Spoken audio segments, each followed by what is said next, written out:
the amazing, the love, the support.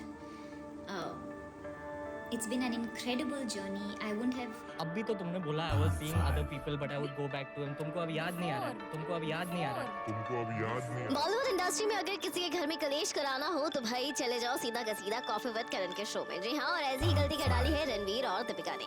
शादी के 5 साल के बाद दोनों को एक साथ कॉफी विद करण के शो में देखा गया, जहाँ दोनों ने अपने रिलेशनशिप को लेकर कई सारी बातें करी, अपनी शादी को लेकर कई बड़े बड़े खुलासे किए। इस बीच दीपिका पादुकोण ने एक बातचीत के दौरान एक बड़ा स्टेटमेंट दिया, जहाँ उन्होंने कहा कि वो अपने कुछ डिफिकल्ट रिलेशनशिप से उस वक्त बाहर आ रही थी और रणवीर सिंह उनके सामने थे।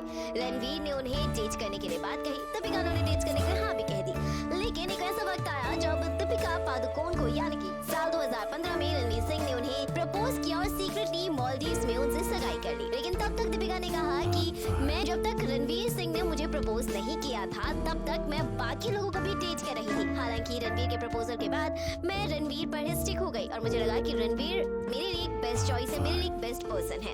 हालांकि इस बीच दीपिका ने बिना झिझकते हुए बड़ा बयान दिया कि भाई रणवीर सिंह के होते हुए भी मैंने कई सारे लोगों को डेट किया, मैं कई लोगों के साथ उस वक्त कैजुअल रिलेशनशिप में रही, काइंड ऑफ सिचुएशनशिप्स में रही, जिसके बाद रणवीर सिंह देखने लायक हो रखे थे। जी हाँ, रणवीर यहाँ पर दीपिका को गुस्से भरी नजरों से देखते नजर आए। उनकी आंखों में दिख रहा गुस्सा और पेन साफ तौर पर नजर आ रहा था।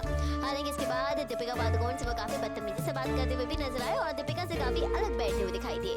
दीपिका के इस बड़े बयान के बाद रणवीर का दिल भी टूटा और साथ ही साथ दीपिका और रणवीर दोनों के फैंस का दिल टूट गया। हर कोई ये कहता नजर आ रहा है कि भाई भले ही दीपिका ने कई डिफिकल्ट रिलेशनशिप झेले हो, लेकिन रणवीर और दीपिका के रिलेशनशिप में दीपिका सबसे बड़ी रेड फ्लैग है और उनकी इसी वजह से अब दोनों के बीच में डिवोर्स होना तो भाई तय है। फिलहाल आपको क्या लगता है? कमेंट करके आप अपनी राय हमें जरूर बताएं।